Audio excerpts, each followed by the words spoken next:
جس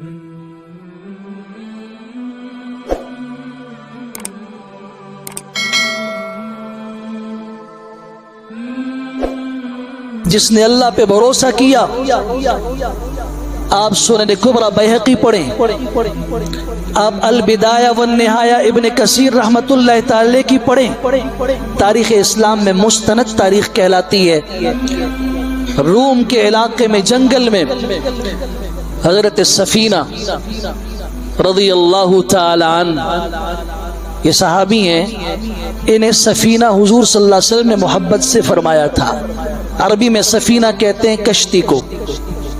ایک موقع پر انہوں نے بہت بڑا وزن اٹھایا ہوا تھا، آپ علیہ السلام نے دیکھ کے فرمایا یہ تو کشتی ہے، بس وہ نام پڑ گیا کشتی کی طرح۔ ایک بہت بڑا انہوں نے بوجھ اٹھایا۔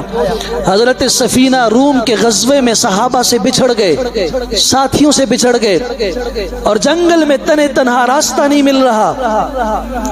ابن کثیر رحمہ اللہ نے لکھا ہے، ہر طرف گھنے جنگل، دیکھا شیر آ رہا ہے غراتے ہوئے، اور جنگل کا بادشاہ موت اپنی نگاہوں کے سامنے دیکھ رہے ہیں۔ خطاب کر دیا، یا ابا الحارث، جو شیر ہے ببر شیر، اس کی ایک کنیت ہے عربی میں، ابو الحارث، اے ابو حارث، انی مولا رسول اللہ، میں سفینہ ہوں اللہ کے رسول صلی اللہ علیہ وسلم کا غلام ہوں۔ جہاد پہ نکل چکا تھا، راستہ بھول گیا ہوں، راستہ بھٹک گیا ہوں، جنگل میں کوئی رہبر نہیں ہے، خیال رکھنا تو جنگل کا بادشاہ ہے، میں محمد عربی صلی اللہ علیہ وسلم کا غلام ہوں۔